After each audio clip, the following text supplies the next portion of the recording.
ladies and gentlemen, welcome back. Episode 2 of the OTS Project. Kyle Bridger here with my cousin Theo. You ready to hop into today's subject, my I'm friend? ready to go. I'm ready to go. So This is a very cool subject we got going on today. I agree. So last week I thought we had a good old time. I thought it was great. I thought it was a fun first episode. Um, this week we're gonna dive into our top 5 wrestling games. So that's gonna be a very interesting subject. Wrestling games has been a I'll say it's been like such a constant part of my life since I was like such a little kid. I've always been a wrestling games person. That was always the main games that I've always played. I remember being a little kid and going to like GameStop, and I was so young that I think like interestingly it was like I didn't know when games were coming out, I guess. So I would go to the like GameStop and I would see a wrestling game and I would just automatically think it's new when it clearly wasn't. So I would like go see a PS2 game for it was like Here Comes the Pain, and I was like, oh, this must be brand new. Clearly it was. It's like 2007. That game's like 4 or 5 years old, but I had just never seen it, so I'd always be surprised. So I remember I took great pride in my wrestling collection, my wrestling video game collection at the time, which in reality is like nothing because there's so many different random video games. But yeah, what's like a real quick? What's like a wrestling video game memory that you have? Uh, in all honesty, I think wrestling video games is what got me into wrestling in the first place. There's a game on my list, which is like the very first wrestling game that I ever got, and that was really what got me into wrestling more than anything else. Because I remember Okay, playing that game, I was like, this is fun as hell. I I should feel like watch this stuff. I feel like I know which one it is, but hmm we'll leave that for discussion. Before we We'll hop leave it in first. again, Yeah. let's thank the Wrestling Nerds Radio Network for letting us be a part of this. We're really excited to be a part of this, as you can tell. Shop WRN, I think is the link for some merch. We have a new T-shirt that came out of nowhere. Jesse, the main man, the big cheese over at the Wrestling Nerds Radio Network, randomly surprised me because so we have like a group chat that Theo is not in, but basically it's like the Wrestling Nerds Radio Network hosts, I guess. Um, and Chad Allen, who's another member of the Wrestling Nerds Radio Network, another big cheese, as you could say. Um, he watched a promo that me and Elias did, and he just really loved the "shots will be fired" line that Elias always says at the end of our promos, and so he just put into the group chat that he needs a "shots will be fired" T-shirt, and we had one that was a design that I came up with, but I'm not a graphic designer, so I kind of just I try my best to try to do my best. Um, and so I think it's passable. But with it, Jesse didn't even read the message, but within 5 minutes, like obviously he read the message as it popped up, but he didn't actually open it. So within 5 minutes, he just sent a link of it on the shop. So it's kind of in a way a crossover between the podcast and OTS Project in general. So there is a OTS Project "Shots Will Be Fired" Elias Roman T-shirt on their website. So if you want some merch, there's our first piece of podcast merch, if I could say that correctly. So yeah, go check that out. Go check out their socials, the Wrestling Nerd Radio Network, and let's do it. Let's jump into our topic today. So Yeah. I wrote down 5, top I 5 I got games. five So as well. Yeah. do you want to start? I'll let you start this time. I started last time. I'll let you Okay. go for All the right. beginning. So I have a couple notes for each one too. So hmm number 5. Some people may kill me for this one, but number 5, I'm going No Mercy. Um, what most people probably be like, how the hell is that so far down your list? That needs to be number 1, and I agree. But the thing is, like, I'm more of a 2000s kid than a 90s kid, even though I was born in '98. And that game came out in like 2000. So I still kind of, even though it's 2000s, I still kind of correlate that to late 90s in a way, you know. Um, I grew up with SmackDown versus Raw and stuff like that. So No Mercy is on my list at number 5 because it is such a good game. It is by far probably is the best wrestling game ever. Um, but for me personally, I have it at number 5 just because I don't have the emotional attachment that most people have to it. Um, but animations and all that stuff, it for all intents and purposes, it probably is the best wrestling game of all time. I do have a fun memory with that. So this wrestler Wayne Van Dyke, who used to work for ACW when me and my dad were running ACW and stuff, he was a very big No Mercy fan. And so him and Rich Swann used to always play No Mercy. I think they at one point they lived together. So like when they lived together, when they weren't busy, that's all they would do was sit in their living room and just play No Mercy. They had like 1,000 different custom characters that they've made, all this different stuff. So he, from time to time, would bring his N64 to shows, and he would randomly find a TV somewhere at the venue, and would just hook up his N64, and we would play No Mercy before the shows. And it was the funnest thing, watching wrestlers relive their childhood, and then also watching wrestlers who had never played it before ever play it for the first time. So that is a fun memory. And sadly, Wayne passed away a few years ago.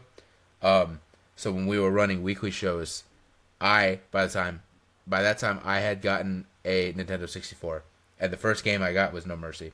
So when he sadly passed away, for a good probably 3 months after every Proving Ground show on Wednesday, we would play we would have a No Mercy tournament.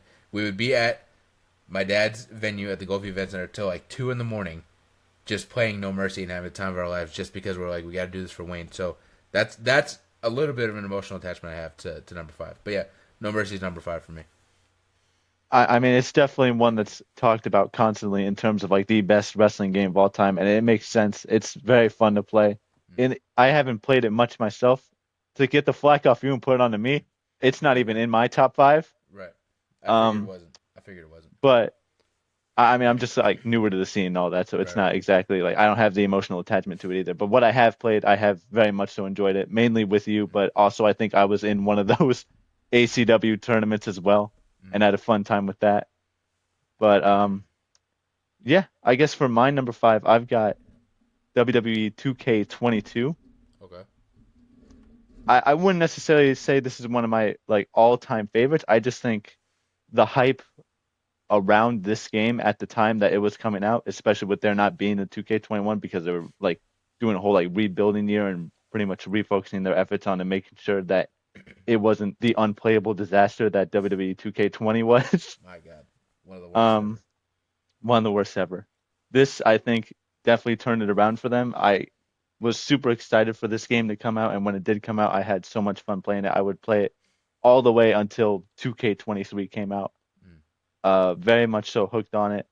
A lot of good new superstars. That's when we got the Tribal Chief into the video games. That's when Cody Rhodes was coming back. WWE was going bananas with it, and with it as well, 2K22. I agree. That game, yeah, I definitely agree. It's not on my list, but it almost made it onto my list because I definitely think it lived up to the expectation that a lot of people were hoping for. But that game was always interesting because that game, like when you really look at it, and even at the time I knew it, that game is full. That roster, like at least 30% of that roster is full of people that no longer worked at WWE at the time, because it was like they finalized the roster and then Vince McMahon did one of those horrible mass budget cuts that they do where they released like 50 people, but it was during the time that like they kept doing it. Like now we get like 1, maybe 2 of those a year, if that, and there's only like 4 or 5 people. But like that was during the time that it was like every month they released like 20 people. So like when you look at that roster, it is kind of cool because it's like none of these, like all of these people should have been probably cut from the game, but they were so far into development and they probably were just like, F this, bro. Like we're trying to do our best here. That yeah, like 30% of that roster is all people that unfortunately were like released by then. But I always thought that was cool because I'm like, at least they got to be, not that it really, correlates to losing your job, but at least they got to be in one last game and they got one last paycheck from being in that game, Right. A lot of great superstars. Last showing in a 2K game. For sure. And a pretty good showing at that. Number 4 for me is SmackDown. Shut your mouth, son. Basically, this is one of the ones that I played so much as a kid. I remember going to GameStop and finding it and thinking it was a brand new game, and then going home and realizing it wasn't a brand new game because it's got a roster from 2002. But I love this game.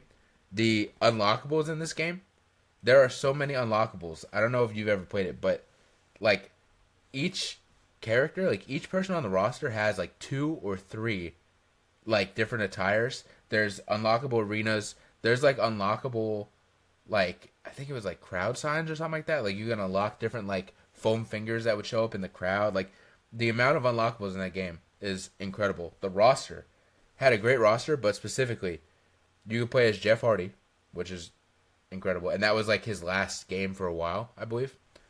You could play as the Hurricane, incredible, loved it. As a kid, I was like hell yes. But most importantly for me, it was one of the few games that I could play as Billy Kidman. And so that was incredible because I think he was in some WCW games, but I wasn't playing those. He was in this game for the Xbox called Raw. I think Raw 2. I didn't have it, so I couldn't play it. So I only could play as him in that game.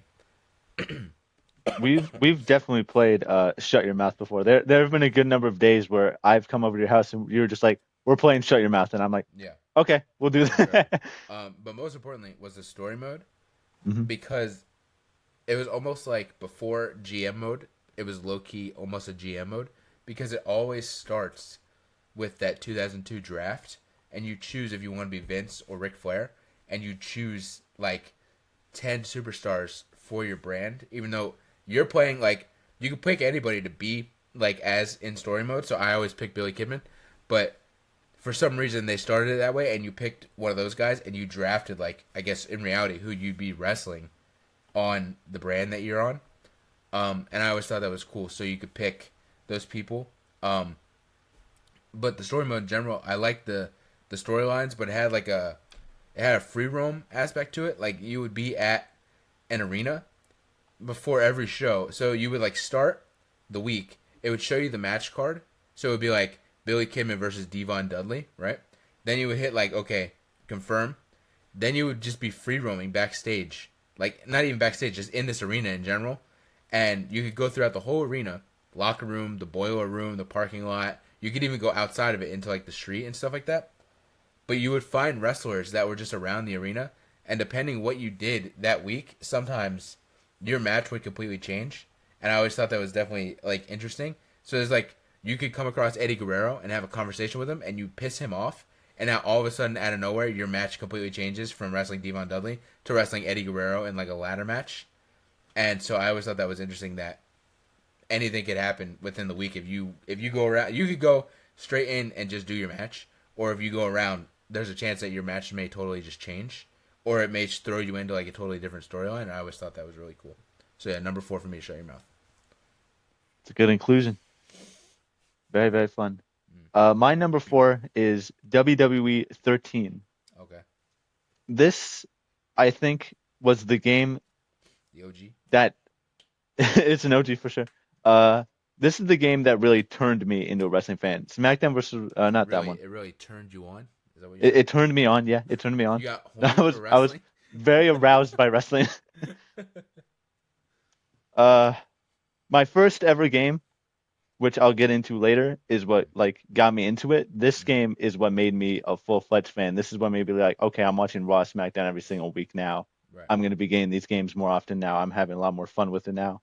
Mhm. One of the core memories I have from this game, which I think you probably also have as well, linked up with me, Mhm. is you and I would always just be hanging out playing this game, playing as the Usos, who were Yes, like sir. DLC at the time, Mhm. and we were just so excited by that fact So I of there remember, being.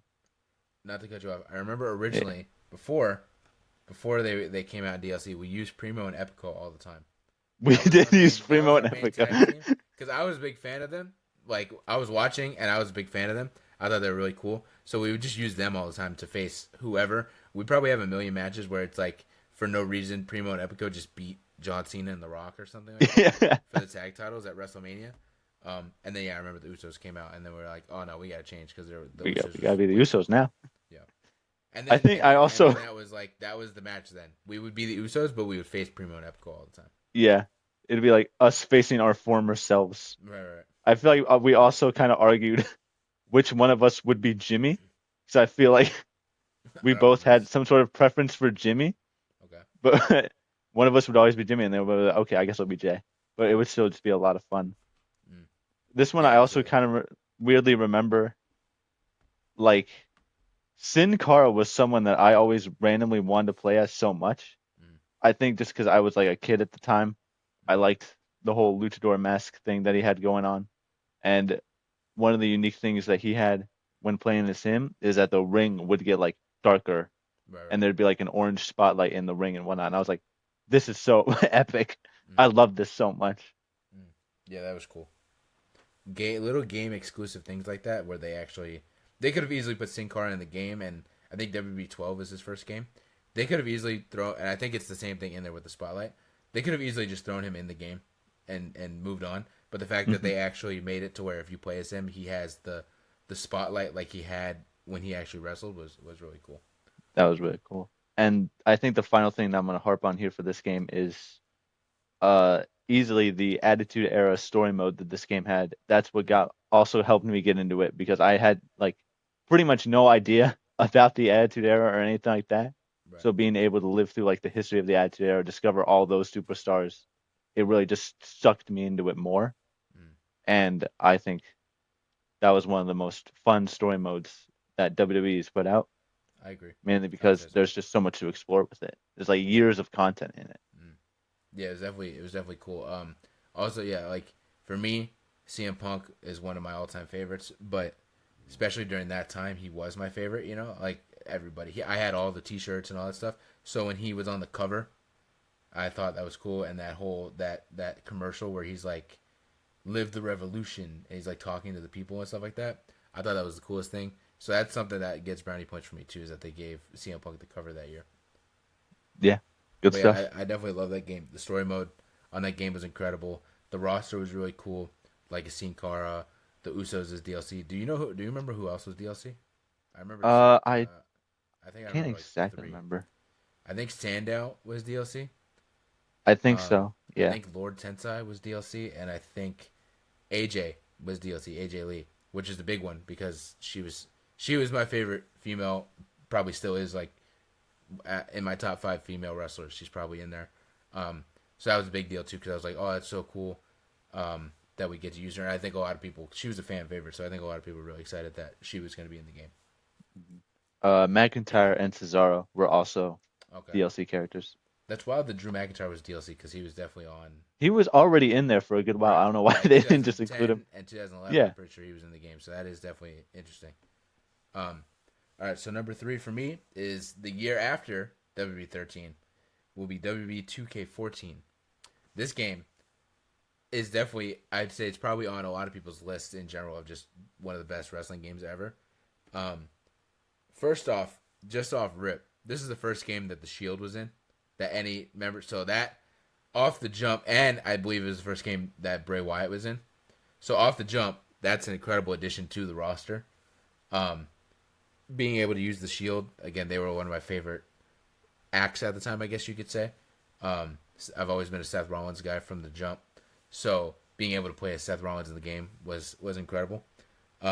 This was like the last game so far, the last game to have a creative story or whatever it was called. Gonna need 2K to find a way to bring that back, even though we keep asking every year and they find a way to not bring it back. But yeah, so having that as the last game with creative story is incredible because in reality, it's I guess the most up to date roster you can get when using that creative story. Unfortunately, um, but mainly that showcase mode. I'm not even a big showcase mode guy, but that showcase mode, I believe it was called showcase mode, was with that 30 years of WrestleMania and having 30 WrestleMania arenas in the game. Incredible. This previous game was all about WrestleMania. 2K24 had a WrestleMania esque thing to it. They didn't come near the 30, 40, however many. They added like 10 in, and that they called it a day. So the fact that a game from 2013 or 2014 or whatever could have 30 arenas just for WrestleMania, plus all the other arenas in the game, and a current day game can't. That's kind of wild to say, but goated game.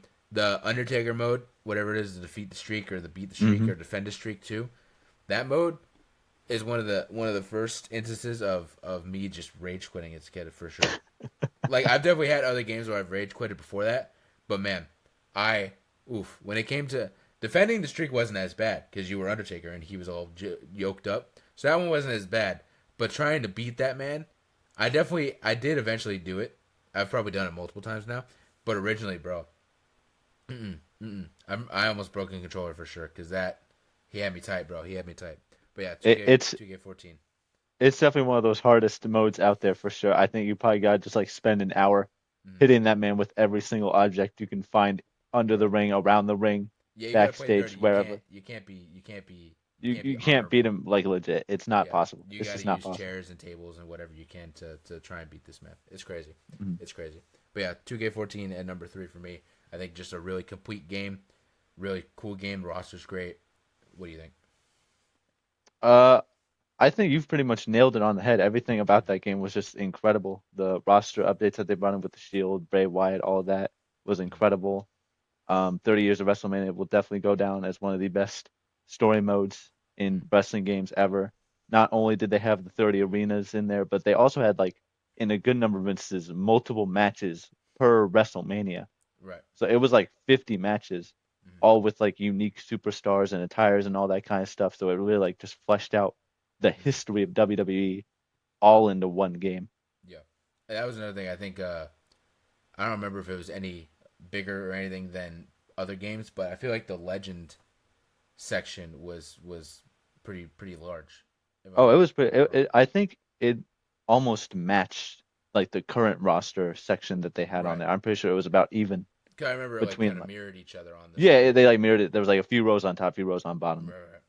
So I remember that because that was like the first game in a while. I think that they had like the New Age Outlaws in or something like that. I Hmm. think that was the first game they put in like, yeah, they had like throwback Cena.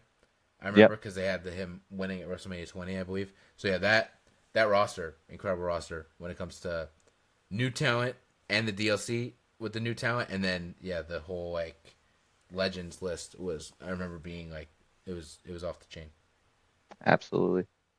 At my number three, I have SmackDown versus Raw 2009.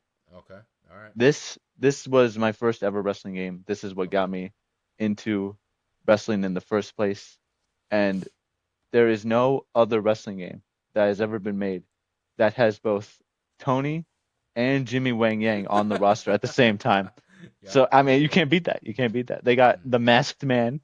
They've got Yep. Zombie Santino Marella. Or They have Finley. Zombie Finley, Yeah, depending on which one you chose. I remember that. depending on which one you chose.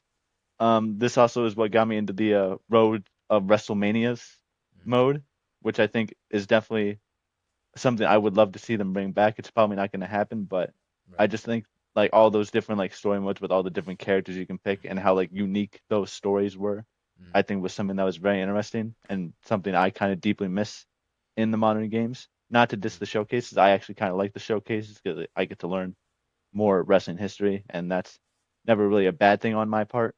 Mm. But the road to WrestleManias were such creative and unique stories that I'd love to Yeah, see come back. I agree. So for me, uh, almost controversial in my own mind, as I compiled my list, this was supposed to be in the list somewhere, and it definitely got bumped to number 6. Um, but it was definitely on the list at some point. I No Mercy kind of took it over a little bit, but I have way more sentimental and emotional value to this game than I do No Mercy, so I will say that. But Hmm. yeah, I remember distinctly. Um, I'll even say it. Screw it. I'll bump No Mercy to number 6, and I'll put SmackDown vs. Raw Oh wow! All at right, number 5 hey, we're getting in because there. just I remember distinctly, like straight on. I remember Christmas morning, 2008, opening that game for Christmas. I remember that is like a core memory. I remember opening the what is it the present wrap or whatever. Hmm. I remember opening it and just seeing Triple H and Shawn Michaels on that cover and just losing my mind. The Road to WrestleMania, incredible, incredible. Yeah, having all that addition, the John Cena one, having the first time, whoever came up with this idea, I want to give you a raise, even though you probably don't work at THQ and it doesn't really matter anymore, because I'm pretty sure THQ is not a thing anymore. But Yeah, whoever came up with the idea to put Tribute to the Troops into Road to WrestleMania to then make it an unlockable arena, I give goaded, you all the goaded flowers. move. Because as a kid, Tribute to the Troops, and unfortunately, it's not even a thing anymore. I this year they kind of killed it, but as a kid, Tribute to the Troops was such a fun show for me. I don't know what it was. Something just scratched my brain just right with the idea of a wrestling show outside, and I had been to a wrestling show outside I've been to at the local flea market. They were outside wrestling shows I had been to and stuff. But something about a WB show outside, and it was all Christmas themed and stuff, was incredible. So the fact that was one of my favorite shows every year. So the fact that they found a way to put it in the game, incredible. So yeah, Road to WrestleMania was great in that game, and the ability for the first time in a long time to play as Paul London and the debut of Brian Kendrick. That was my favorite tag team as a kid, or one of my favorite tag teams as a kid. So when I found out that they were on the disc, when I found out they were on the roster, game changer, bro. Absolute game changer. Same with Kurt Hawkins and Zack Ryder. I loved Kurt Hawkins and Zack Ryder, and that was the first game they were in as well as the Edgeheads. So yeah, I'll put that at number 5. Honestly, I'll take No Mercy down to 6 and put that at number 5 just because I have so many more memories with that game. That roster is definitely underrated for sure. As many like silly gimmicks there are in that roster, it's a very good roster. Have you seen the DLC for that game? I didn't even know there was Yeah. DLC for that So game. What? funny enough, I didn't know there was DLC for that game either as a kid. I think I was just too young. I didn't even know what DLC. And in general, I think DLC was probably still a new concept. Hmm. So I had no clue that was a thing until probably 10 years ago, dude. It just made the roster even better. They had the Bushwhackers in the DLC. I think they had Ted DiBiase Jr. Trying to remember who else. I think Doink was part of DLC. I believe Charlie Haas was in there, but the main one was Evan Bourne, bro. Evan Bourne. Ooh. That was his first game. I didn't know that. As a kid, I thought 2010 was his first game. Hmm. No, he was DLC for SmackDown vs. Raw 2009, and I had no clue until a couple years ago. But if I knew that, man, the 6-man tag matches I would have had with Evan Bourne, Paul London, and Brian Kendrick would have went crazy. Oh yeah, absolutely. We're on to number 2 now? We're on to 2. All right, number 2 for me is SmackDown vs. Raw 2007. Oh, good one, good one, good one. 2006 was almost the pick, but I think 2007 is just a better game. 2006 was almost the pick, but that was only because I could play as Paul London and the Hurricane in that game.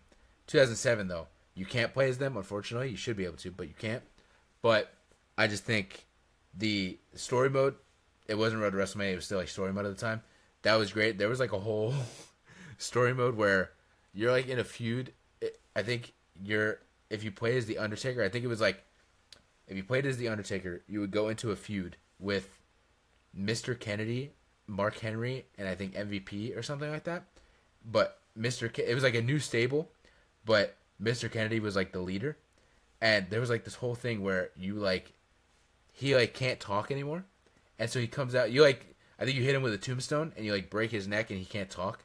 And I remember there was this whole thing where he was trying to cut a promo, and he has a neck brace on, and all this stuff. It was wild. I think there's another one where you're fighting over. So there's this. It's so dumb, but as a kid, it was so great. There was one storyline where it was WWE Studios is looking for their next main star for their next film, right?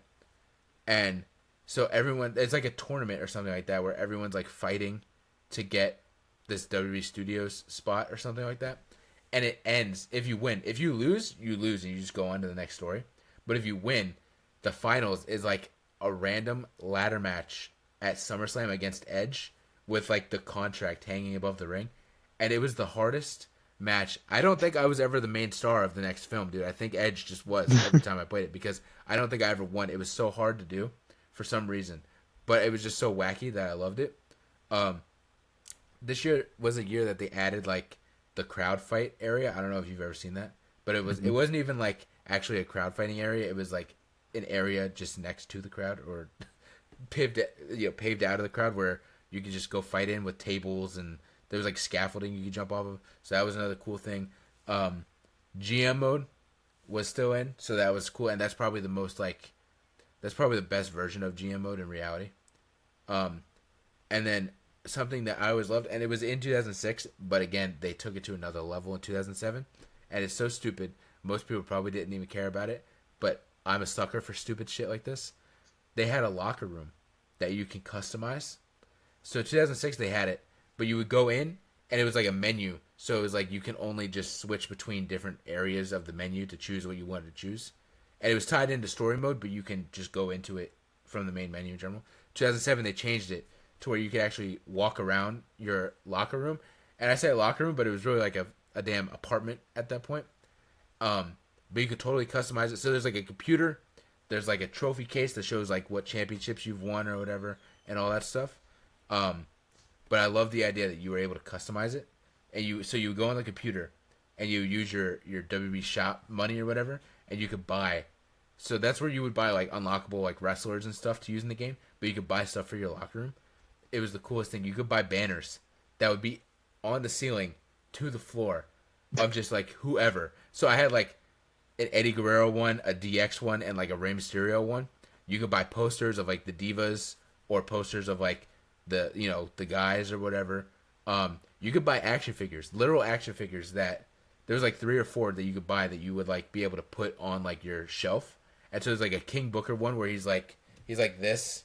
There's like a DX one where they're doing the pose, and I think there's like a John Cena one or something like that. It was just so cool to me. Again, most people probably did not care, probably just skip past it or whatever.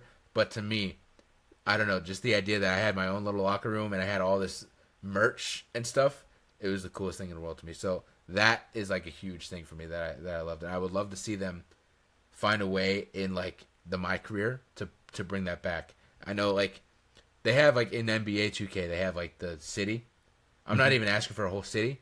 Just give me like Just give me a room, man. I just want a room. Exactly. Just give me my little wrestler apartment that I can customize with a bunch of cool merchandise. I'll even take a corner, man. I'm not asking for much. Exactly. Give me something that I can customize with action figures and banners and posters and rugs. That's all I care about. So yeah, number 2 for me is SmackDown vs. Raw 2007. I think it's just a great game. I'm not gonna harp on this for too long because my number 2 is also WWE 2K24 or not 2K20, 2K14, Okay. which we've kind of already talked about a lot. But it's just an incredible game. We've already really kind of harped on it. I don't even really want to take too long on it. It is incredible. It's We're just almost amazing. at the end here. We're only 30 minutes in, man. So this is crazy. I don't know what we're gonna do. This is Yeah. all right. Shorter episode for the week. All So my number one, and it might be controversial, but my number 1 is WWE 2K19. So my explanation, because some people might be like, "Are you serious, dude?" My explanation, first off, that game held it down for 2 years. That game had to do what no other game has had to do. It held it down for like 2 years. Okay, so that off rip was incredible. The fact that they totally screwed the pooch with 2K20, and for 2 years I was able to play 2K19 and still have fun while they fixed their issues or whatever.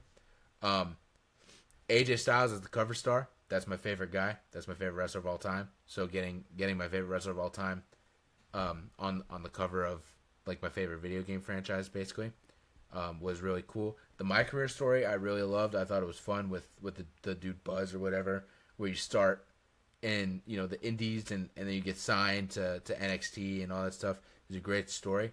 But bro, the roster, my God, I noted down just a few. There's one that I noted down that's a return, but the rest are debuts. This was their first game. Okay, so right off rip, the pre-order bonus was Rey Mysterio. So that was incredible. We got Rey Mysterio back in the game, right? But this was the first game for the Street Profits, Tyler Bate, Pete Dunne, Kairi Sane, Bianca Belair, and the Undisputed Era, bro. That, my God. That's stacked. That's my stacked. God. Along with everyone else that's already in the game. AJ's already in the game. Roderick Strong was already in the game because he was in the game before. Johnny Gargano, Tommaso Ciampa, they were in the game. So, like, those debuts with the already, my God, I don't want to glaze it too much because I'm doing tricks on it right now. But, yeah, 2K19 is probably, so far, I'll say, 2K19 is my number 1. I mean, especially when it is just that high quality and it holds it down for like years on end. I can't really blame you for that pick. Again, a great roster and whatnot. Yeah. Also, kind of a really good soundtrack. The thing I love the most about a lot of these 2K games, maybe not so recently, but back then, I feel like there was a banger soundtrack that came along with it. Yeah. That was always one of my favorite parts. To touch on that real quick, a quick hope. I know we're gonna do a whole episode about this, but a hope that I want, and hope that I want and a want that I hope for the next game. They always have their little executive music producer stupid thing. I've been seeing Travis Scott around a lot. This man was just on Raw on Netflix. So if they're able to get Travis Scott as the executive music producer or whatever for their 2K25 soundtrack, or even their 2K26 soundtrack, but I feel like it's not too far off to want it for 2K25. I think that would be really cool, and I think every time they've done that, like last year with Post Malone, they did it with MGK, they always ended up in the game. So I think that would be really cool if he is to get Travis Scott as a playable character in a WWE game would be really really cool. What I would love to see if they do add in Travis Scott, I want them to bring in that like modern hardcore title that he Yes, kind of has carrying yeah, that would be around. I cool. think that'd be dope as hell. That would be awesome. All right, my number one, a game that will stay in my heart until the day that I die. Mm. I think I WWE. already know. You already know. You definitely already know. WWE All Stars, baby. Mm. Wow. Oh my God. In a sea of accurate simulation type games, Mm. it's always kind of just fun to just sit down and play something stupid and fun and silly. Uh, And this is kind of what that game is to me. yeah. The character models are absolutely ridiculous. Mm. There's not a lot to write about, honestly, in terms of like, or at least relating to these other games. The roster isn't all that massive. Mm. The character customizer isn't amazing. The story modes, they're good, but they're not like the best that we've ever seen by far. Yeah. But this isn't really a game where you're trying to get like the best of the best. This isn't a game where you're trying to get Yeah. like the most accuracy you can out of like wrestling and all that. This is Mm. just something where you kind of sit down It's an with arcade game. friends and just smack each other around silly. Mm. And I loved it. I loved it as a kid. I still kind of play it to this day. The idea of just finishers going 20 yards in the air and then slamming down back onto the mat, Mm. knocking out just enemies left and right. It's so much fun. I Yeah, loved it that, so that much. game that game is great. We've had so many fun times of us just playing it and just either teaming up or fighting against each other. It's just like a really really fun game. And Hmm. did you ever play Battlegrounds? I never did play Battlegrounds. I feel I've like seen gameplay. I've seen reviews. I don't know if I I can feel like you trust should. it. I don't know. I feel like you should try it. I played it. It's not All Stars, but it's not too far off. It's fun. It's fun. Hmm. Um, but yeah, that game is great. Yeah, the story mode wasn't anything crazy. It was like what if scenarios, wasn't it? It was like what if you fought the Undertaker or something like that. It was kind of like that. There were like two different story modes. It was like there Mm. was There was a tag ones team where one. you would go off and face like champions and whatnot, and like it'd be like tournaments where you fight a bunch of Yeah, other different people and then fight the champions. right, And right. then there was also one where it was like, oh, here's this legendary match of like a what if of like Stone Cold versus CM Punk, Mm. or oh, you get to relive the tale of Rey Mysterio and Eddie Guerrero and this and that. Right, right. It would just kind of be pairing off like the modern like superstars versus like the legends that have I come got you. before them in these hypothetical matches. I remember I thought it was so cool they like to tie it in, and it made so much sense because like you could argue. I mean, wrestling video games are for kids in general, but you could argue like the main 2K series is like for everybody and stuff. So they don't do it as much, but I remember like All Stars that was mainly just for kids. So I remember they did like a tie-in with Mattel, and they had a whole line of just All Stars figures that they looked the same. Like they didn't look different than the normal like Elite figures, but it was like two packs that was like CM Punk versus Randy Savage, but it had like the All Stars. Like it wasn't like a normal Mattel box. It was all Hmm. starred out, and I always thought that was so cool. I remember that line. That was a Yep, cool line. it was a cool little thing they did. But yeah, that game was great. The uh the DLC for that game too, like it got like delisted or whatever, and there was some that there was like two packs that you could still get. I don't think you can get them now, but like for a while you could still get. But there was like three or four other packs that got delisted that like just no longer exist. That had like our Truth or like Hmm. Dusty and Cody and stuff like that. And I always thought that was weird because I'm like, damn. Because I remember the first time I got it when I went to like GameStop and I got the game, I pre-ordered it. So I got like the code for like the Dusty and Cody pack or whatever because I think that was like the pre-order bonus.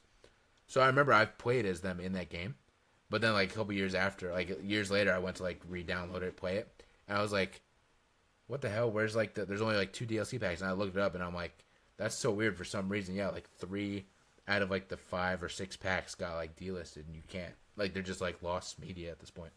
Hmm. Really weird. Yeah, that kind of sucked. There was a lot of good DLC for that game, Mm, but it was just super fun all the time. yeah, I'd always be playing it. I think it I've was. probably played that more than any other wrestling game for Mm. sure. Yeah, that game I was loved great. it. But yeah, there's our list. Number one for me, 2K19.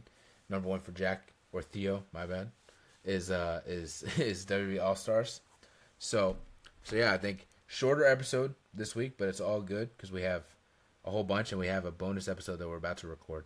So yeah, I thought it was a good list. Your list was good. I thought my list Hmm. obviously was good.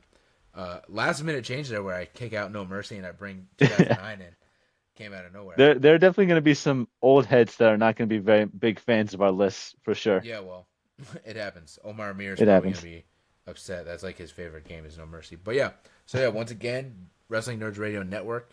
Go to their shop, go to their social media, follow them. Go to their shop, pick up a new OTS Project T-shirt that just dropped.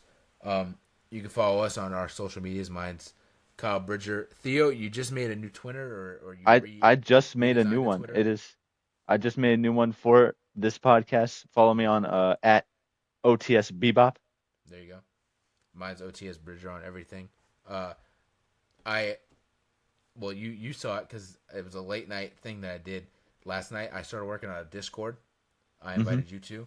I don't know what it's for. I got to do work and see what I want to make it.